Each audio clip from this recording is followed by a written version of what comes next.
So if you've not been here, as we get back into our study, we are finishing up today a 3-week study, kind of a shorter study, on heroes of our faith who also happen to be women. And we have dug into, again, the two so far. 2 weeks ago, we dug into Esther, and we looked at how when you stand in the position that God has given you, and you act as you follow the Lord, the difference that can be made, that kind of integrity, that kind of faithfulness, and how it changed the lives not just of herself and her immediate family, but of all of her people in the entire kingdom. Last week we dug into Ruth, and we talked about how we can take and make strong conscious decisions to put ourselves into place as we work what's within our control to be able to have God's provision in our life. Again, both of those studies are still available out there. If that's a particular area that maybe you've been struggling in, or maybe that's a particular character of the Bible that you'd like to go deeper into, you can do that very easily just by going into the podcast. The audio and video is available on our church website, tsflife.com. There's other mediums as well, but that's the easiest to find. But today I want to dig into the next person we have on the plate. I want to talk to you about Rahab. And Rahab, like the others, her story happens in the middle of a bigger picture. All of our stories happen in the middle of a bigger picture. Sometimes we just look at our focus or our vision and what's right around us and think that's everything. It's part of a bigger story. In hers is the case as well. It's going to happen in the story of the Israelites as well as with Joshua, their new leader. Unlike the others, she didn't get her own book of the Bible. So we're going to go to the book that covers the bigger picture. So if you would, let's go ahead and get our Bibles out. And we're going to go to Joshua chapter 1 is where we're going to start and look at the bigger context about what's going on around her so we can learn the lessons from her life and the strong decisions she made as a woman of integrity and faith. When we get to Joshua, what we're finding is within the Israelites, or God's chosen people, the people that he chose to say, these are mine, and that as the rest of the world watches our relationship, they will be drawn to me when they could see what it looks like to have the real God, the true God, as your God. As we come to this story, we find that transition is taking place. This is after Moses has led them out of Egypt and out of slavery that they had been in for over 400 years. This is after the 40-year journey through the wilderness. That shouldn't have taken that long, but there was ripple effects due to their sin and their disobedience that led them into some pretty messed up places and some things that didn't go too well. But finally, they were right up against the promised land. They're about to take the field. Now, their leader, Moses, who is now about 120 years old and has been also following the Lord and being faithful, also has made his share of sins. And actually, it's the type of sin that when you look at it, you think, that doesn't seem like that big of a deal. But he didn't do what God called him to do in a particular area. He did it out of anger. He did it out of selfishness. And it meant that there was a ripple effect that he was not going to be able to go into the promised land. He was going to be able to see it, but he wasn't going to be able to take it himself. That another leader would take them forward. This is where we pick up the story of the larger context around Rahab's life. This is where we pick up that Joshua, his right-hand man, is taking over after Moses has gone up on the mountain, saw the promised land, and has passed on to go be home. So I want to read some of that with you so we have a really good understanding of the context so we can understand what Rahab was dealing with. If you start out in verse 1 with me, the author tells us, after the death of Moses, the servant of the Lord said to Joshua, the son of Nun, Moses' assistant, Moses, my servant, is dead. Now therefore arise, go over this Jordan, you and all this people, into the land that I am giving to them, to the people of Israel. Every place that the sole of your foot will tread upon, I have given to you, just as I have promised to Moses. From the wilderness in this Lebanon, as far as the great river, the river Euphrates, all the land of the Hittites to the great sea, towards the going down of the sun, shall be your territory. No man shall be able to stand before you all the days of your life. Just as I was with Moses, I will also be with you. I will not leave you, I will not forsake you. Be strong and courageous, for you shall cause this people to inherit the land that I swore to their fathers and give them. Only be strong and very courageous, being careful to do according to the law that Moses my servant commanded you. Do not turn from it to the right hand or to the left, that you may have good success wherever you go. This book of the law shall not depart from your mouth, but you shall meditate on it day and night, so that you may be careful to do according to all that is written in it. For then you will make your way prosperous, and then you will have good success. Have I not commanded you? Be strong and courageous. Do not be frightened. Do not be dismayed, for the Lord your God is with you wherever you go. The reason I want to start with that is that's one heck of a good start. You know what I mean? For God to show up, you're starting into this new position. You're stepping into the shoes of your mentor, your hero. You're about to be leading millions of people into the promised land. And to have God show up in an audible form and say, I'm with you, we've got this. That is a good start. Some of us would love to have God show up. Well, we're taking a shower later on tonight, and he start talking to us, or we're out in the woods taking a walk, that God would just audibly start talking to us and tell us such a positive, reinforcing, victorious message. When you go through this, as he's talking about, do not turn from the way that God's calling you to go. No one will stand before you that no one can take and be victorious over you. Follow and meditate on every word that I have given to you. 2 times he tells him, I'm giving this to you. 2 times he says, I have promised this to you. 4 times he says, I'm with you. Just in case you forget the first or the second or the third or the fourth, and that's not even the most prominent message. 5 times he says, either fear not, or 3 times within it, be strong and courageous. This is God giving one big pep rally to Joshua as he's starting out into this new mission. And what we see is it works. Joshua is a faithful man. He's a passionate man to follow God. And he goes and he talks to the people and he says, listen, it's time to take the promised land. It's time to get prepared. It's time to get everything together. Get ready to walk. Get ready to go across. Get ready to fight. God has given this to us, and we are going to be faithful to God. And so he's coming out of the gate with, again, a strong sense of faith and trust and provision in his God. The people are right there with him. Now, we have seen them go up and down with their faithfulness when it comes to Moses. But right now, they're on an up situation. And they say, we're in. We're in. Whatever you say, we're going to do. Wherever you tell us to go, we're going to go. Whatever is in front of us, we are going to do. We're going to follow you just like we did Moses. There's only one thing that we ask of you, and it's the last verse of chapter 1, if you have the Bible part in front of you, not the YouVersion. The last verse. The only thing that we ask of you is be strong and be courageous. And that's something that'd be real easy to miss, but understand this. The Israelites were not there eavesdropping on the conversation God was having with Joshua. What happened here is God has put this in position. They're all on the same team. They're all ready to go with the same vision. And at the end, somewhere God's whispering in their ears, tell him to be strong and courageous, because that's what I told him 3 times. So he knows that that's an awkward phrase. That's a weird phrase. Obviously, God is confirming everything that he has already told you. It's just one nice package of faithfulness, and we're ready to go. There's a big old bow right on the top of it. It's a very nice picture to have.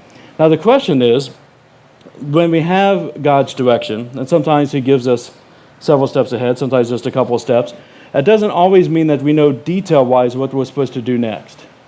There wasn't necessarily a list of A, B, and C that God gave him. So Joshua did what we saw that Ruth did. He worked with what was in front of him. I don't know how all this is going to work out. This is a mammoth project, but I know how to be a military guy. He's a general. He's always been a military guy, and he knows how those things work. And so as we get to chapter 2, we start seeing some things come into place that lead us closer and closer to the hero that we're focusing on today with Rahab. If you look in verse 1, it says, Joshua, the son of Nun, sent 2 men secretly from Shittim as spies, saying, go view the land, especially Jericho. And they went and came into the house of a prostitute whose name was Rahab, and lodged there. So he sends the 2 guys. This is what he's kind of used to. Matter of fact, when you go back into Moses' story, there was a time that he himself, Joshua, was a spy that was sent in by Moses into the land, and he does what's within his control, what to do. Let's get some recon work. Let's get some understanding of what's going on within this. We know God's going to give this to us, but now we've got to kind of figure out how that's going to work. And they go into Jericho, the area that they're most worried about, and they come across somebody that is a hero of our faith, but I have a feeling like if we just read this verbatim the first time, there might be a what's that now type situation. Because the hero of our faith that we're talking about is introduced to us as being Rahab, the prostitute. How does a prostitute become the hero that we're focusing on today? And actually, there's more to it than just the prostitute. First off, the women that we have been studying stand out even more so because in this culture, women did not stand out. Secondly, then we have not just a woman come into the situation, but we have a Gentile woman. So she's not an Israelite. She's not one of God's people. She's not one of the ones that have been promised this land. And Jewish people generally in this time, especially in Jesus' time, tend to look less and less down upon Gentile people. Then on top of that, she is also an Amorite. Now the Amorite people that occupied Jericho were a very heathenistic people.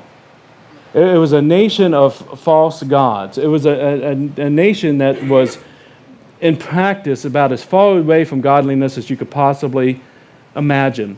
To the point that if you ever watch maybe something on the History Channel or something on the Loney Channel, or other case, I don't know if either one of those actually still show history or Loney, but you know what I mean, like those type of shows that talk about cultures of our past, and you saw cultures that would sacrifice their children to false gods.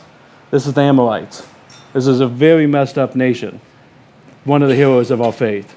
And then on top of that, she's a prostitute.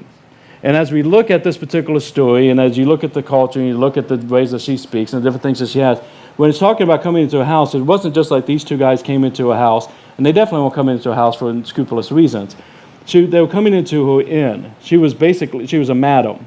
Later when she's talking about, remember my woman, my girl, she's talking about a brothel, basically, would be probably a better word for us to understand what they're walking into. And so she is not just prostituting herself, she's running a business of prostitution. And the question becomes somewhat also, why did these guys go there? And the best I've gotten, this is my Tom's commentary, so again, pick and choose what you want on the commentary part. But I grew up in a house with a dad who loved Westerns.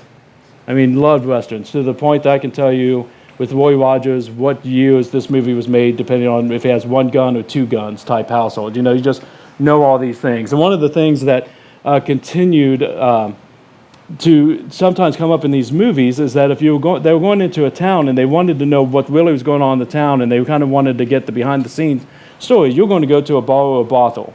If you go to the mayor, you go to the politicians, you go to the king or whatnot, you're going to get their version, their polished version of things within that community. And more than likely, in most of those movies, they were evil anyways. Why do you want to talk to them?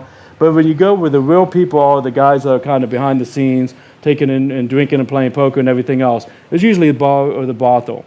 And that's kind of what I bring into here. As they're coming in as spies, taking in, wanting to be under the radar, wanting to know what truly is going on within the community, then that makes sense to me on why they went and what happens within the situation. So that kind of seems to be the starting point for Rahab's story.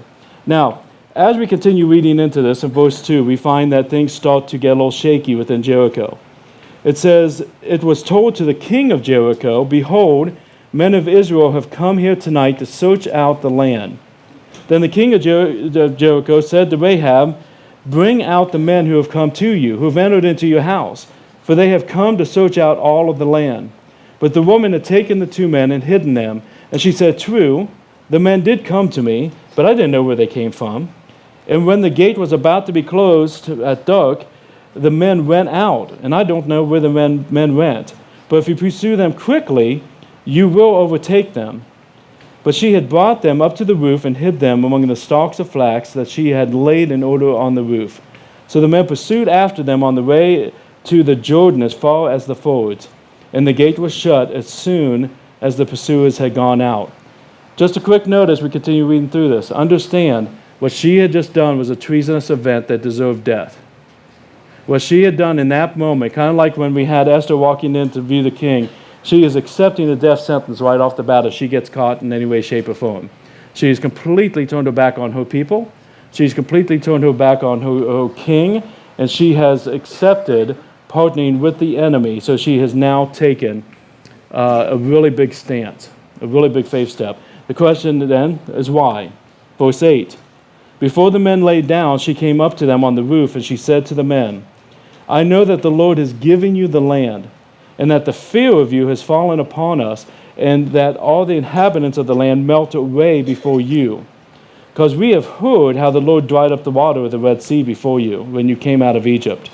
And we have heard what you did to the two kings of the Amorites who were beyond the Jordan, to Sihon and Og, whom you devoted to destruction. And as soon as we heard it, our hearts melted, and there was no spirit left in any man because of you. For the Lord your God, he is God in heavens above and on earth beneath. Now then, please swear to me by the Lord that as I have dealt kindly with you, you will deal kindly with my father's house. And give me a sure sign that you will save alive my father and my mother, my brothers and my sisters, and all who belong to them, and deliver our lives from death. And the men said to her, our life for yours, even to death. If you do not tell the business of ours, then the Lord gives us the land. We will deal kindly and faithfully with you. And then she let them down by a rope through the window, for her house was built into the city wall, so that she lived in the wall. Basically, what we have as we start into this and looking at Rahab and look at the things within this, is we've seen a change as somebody moving from their past moving into the future. She starts out by saying, I've heard of God's good works. We've all heard of God's good works, and it marvels us. It shakes us. No matter how many children we sacrifice at our false god's feet, we've never seen life change. We've never seen this kind of miraculous acts.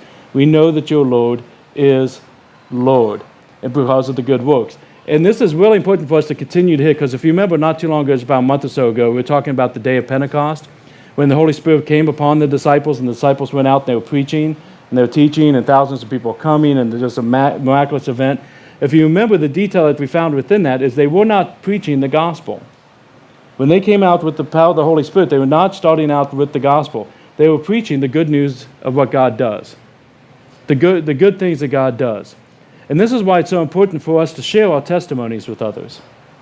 This is why it's so important for us to take and reach out to others and tell them about how God has changed our lives. This is the reason why it's good to tell them about Christian community, invite them into Christian community if they don't have a church home. This is the reason why we talk about all the good things that God does, is because then when the people say, that's overwhelming, that's incredible, I want that in my own life, then they trust and they know that the gospel that you're sharing with them is legitimate and true and life-changing because they've heard the testimonies already.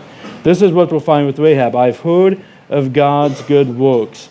And so from that, she has faith. She doesn't know the whole gospel yet, but she has faith. Their hearts are melted.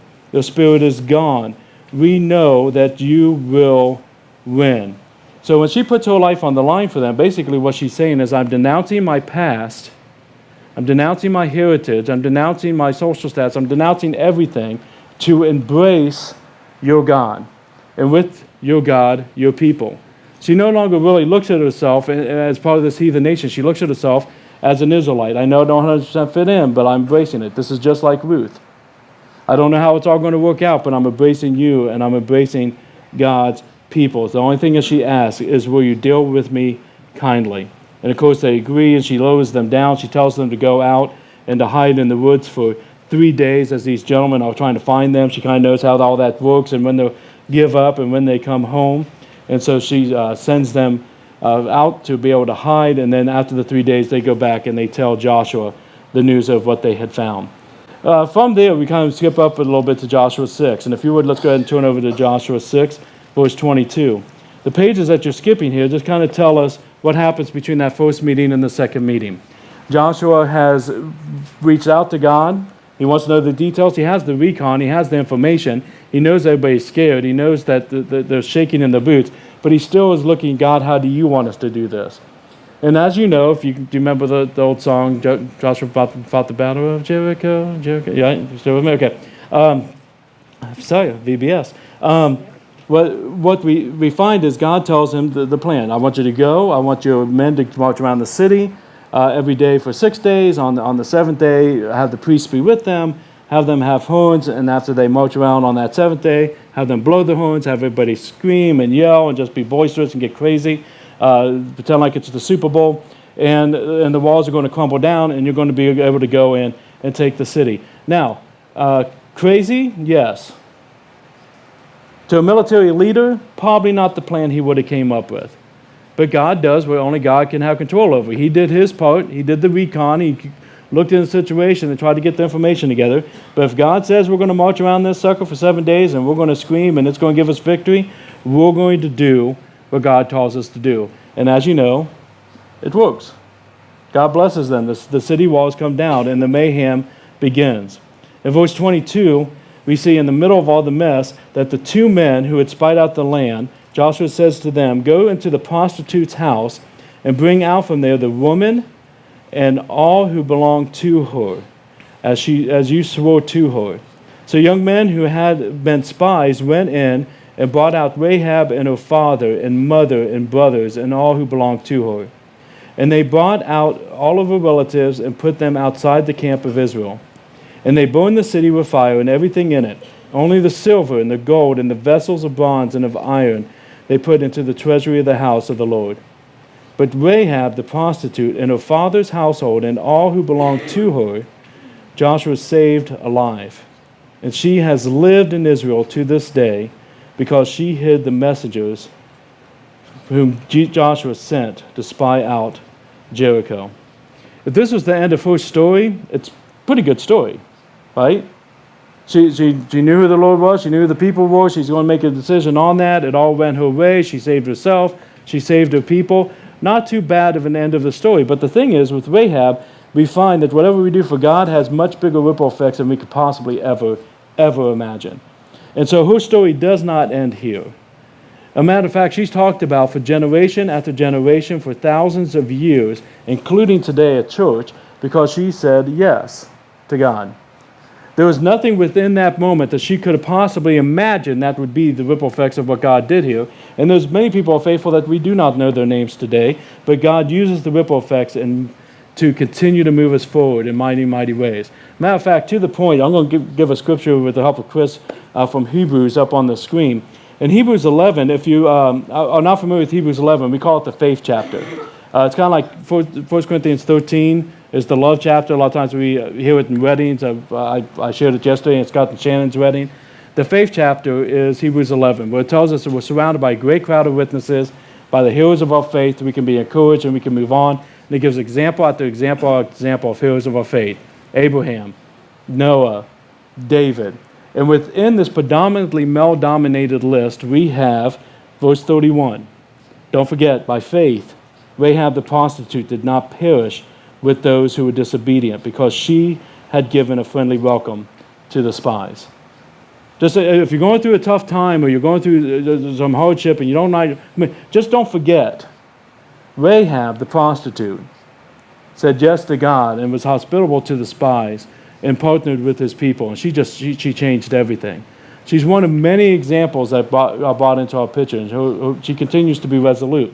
Now, the thing is I want to start breaking it down. I know last week we talked about some of the points as we went through the story, but with the story on the table, I want to talk a little bit about what this means to us today, because the first thing I want to look at is all the multiple reasons Rahab really, by worldly logic, should have said no. All the reasons that she could have completely rejected the possibilities within her. One of the things was, not my problem, not my people. Why get involved? Why put my life on the line when it's not my people? It's not something that I have to deal with. And that might sound, okay, I know the big picture of it, so that's the Lord saying, because they're coming after people, blah, blah, blah. But I really think this becomes part of our lives, depending on the situations that we're in. We generally do not like to get involved. We generally do not like to step up and be an intercessor.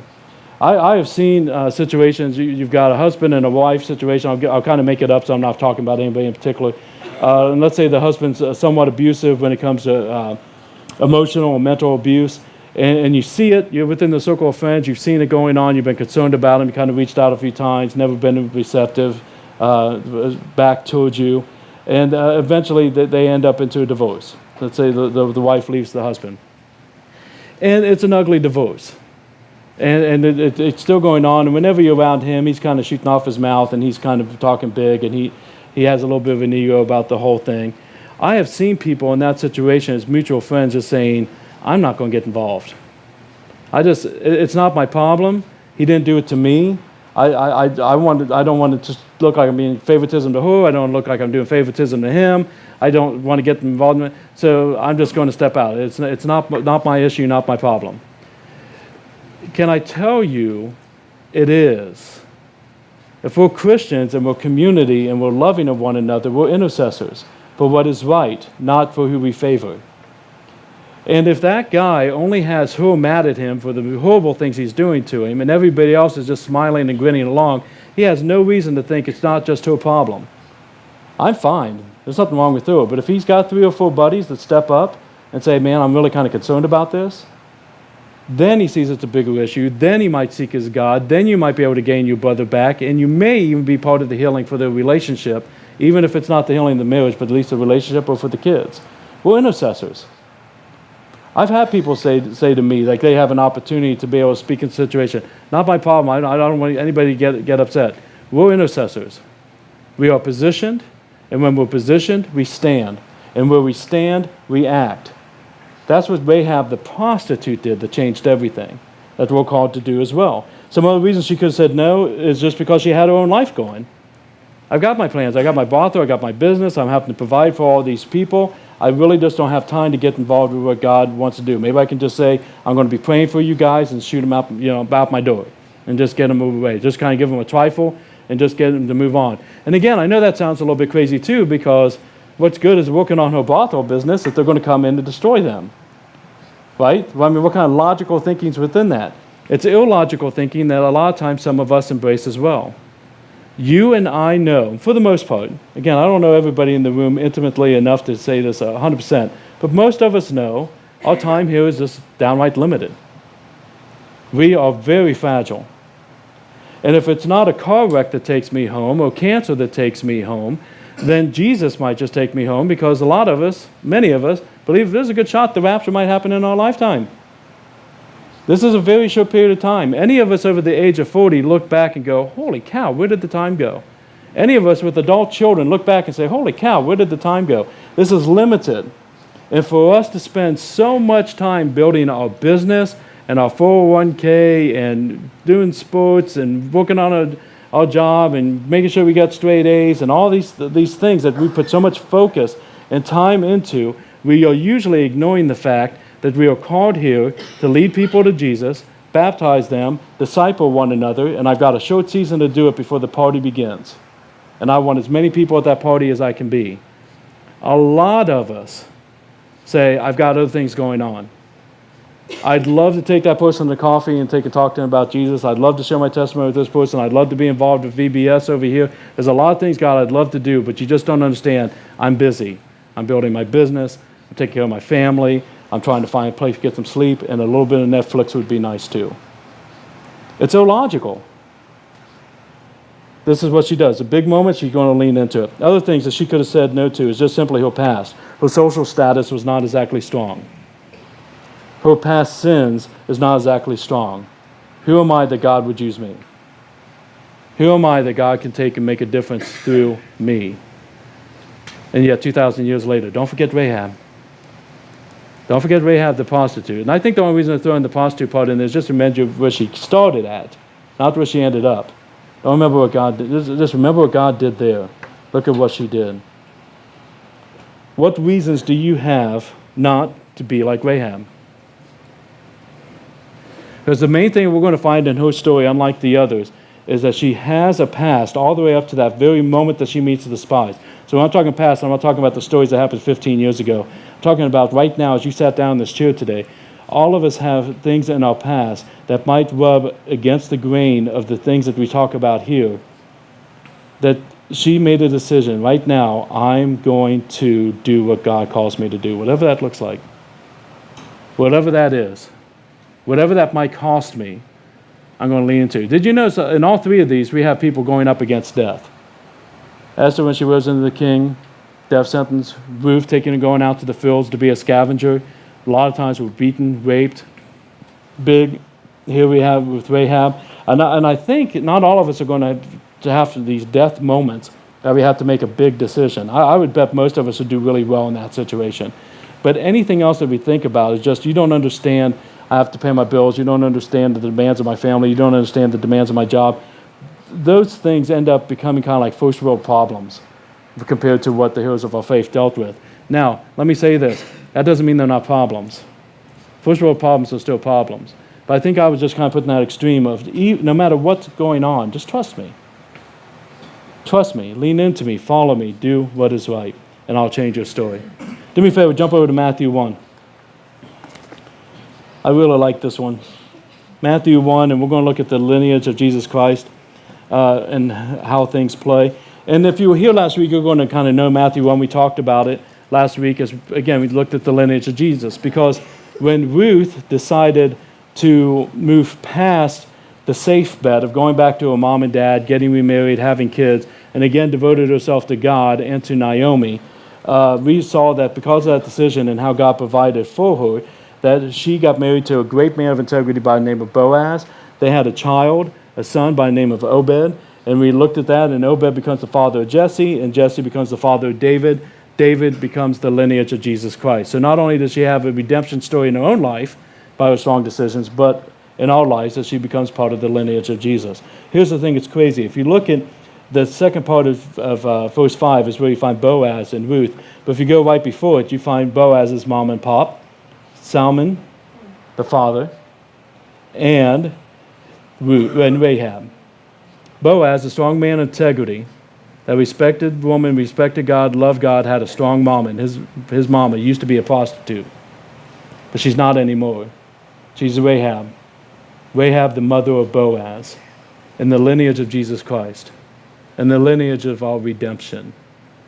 If we let go of our past, for some of us that means the first time of having redemption and having salvation and having grace by accepting Jesus, by acknowledging with our mouth He's the Son of God and believing in our hearts He died and rose again, and following Him and just getting that salvation moment. Some of us let go of our past so we can have that fullness and freeness, the free that comes with Jesus.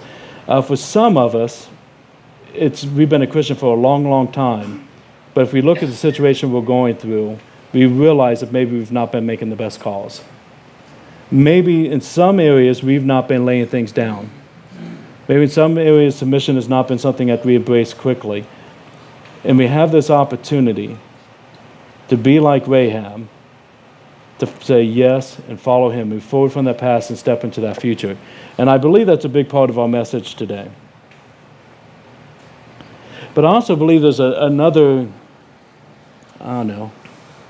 silent elephant in the room that I want to bring up, that maybe some of you guys have felt yourselves, maybe you haven't.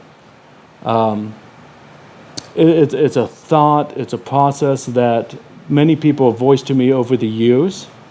It's a statement that I have heard as early as years and years ago to as recently as last week, that I really feel the Spirit's calling us to talk about on a community-wide level. So if I talk about something that you said to me, by the way, I never do that if it's just one person.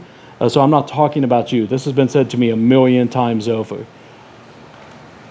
I hear often after a sermon, especially like a study series like this, and we're talking about what Esther did, and what Ruth did, and what Rahab did. I hear often after a sermon, and I hope this doesn't sound goofy, I'm just saying what is heard.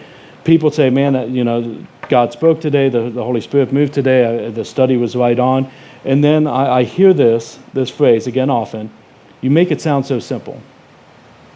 You make it sound so simple. And I don't necessarily take that personal, because I know exactly what they're talking about. There's podcasts I listen to, there's pastors I follow, and they're talking, and the words just like, yeah, and then you like get on there Monday, you're like, oh, right? It sounds so simple. And I want to address this because I think this applies to the overall feeling of all three of these testimonies. And bear with me so you get the full message. It is that simple. And it's also that hard. Saying yes to what God has in front of you in that moment, it's simple. Trusting Him, letting Him use you, making the faith step. To say yes, it's very simple. The moment that Joshua had at the very beginning that we wish that we had as well, we do have. He has given us His word. Don't negate it. Be in it day and night. Meditate on it day and night. Let it be coming out of your mouth, because when we struggle, we need the word. And I'm telling you, you are more than conquerors through Jesus Christ. And I'm telling you, nothing can separate us from the love of Jesus Christ. It's the exact same message that Joshua got from God directly that we get through His word. I'm giving you a life of purpose. I'm giving you a life and a mission. I promise you that I am with you. Jesus says, all power in heaven and authority has been given to me on earth. And certainly I'm with you to the very end of the days.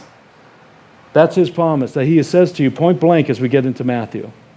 Everything that he has, we have. Fear not is the most important, or the most repetitive command that we find within the Word of God.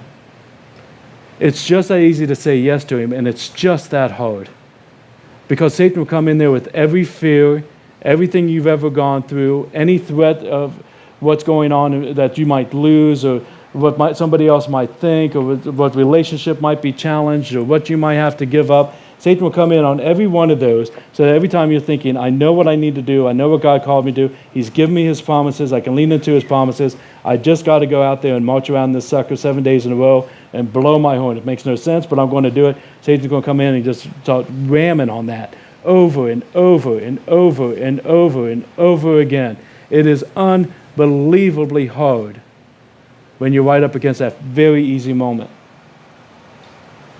And what I've got for you, put this wherever you need to put it in your car, put it in your bathroom.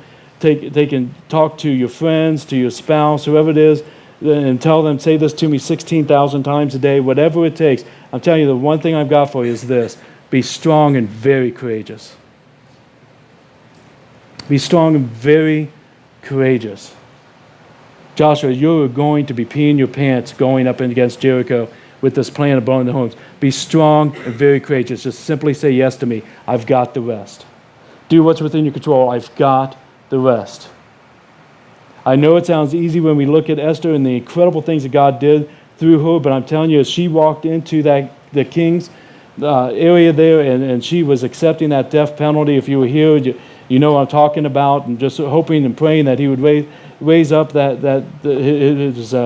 his wand, whatever you call it. What is it? Thank you.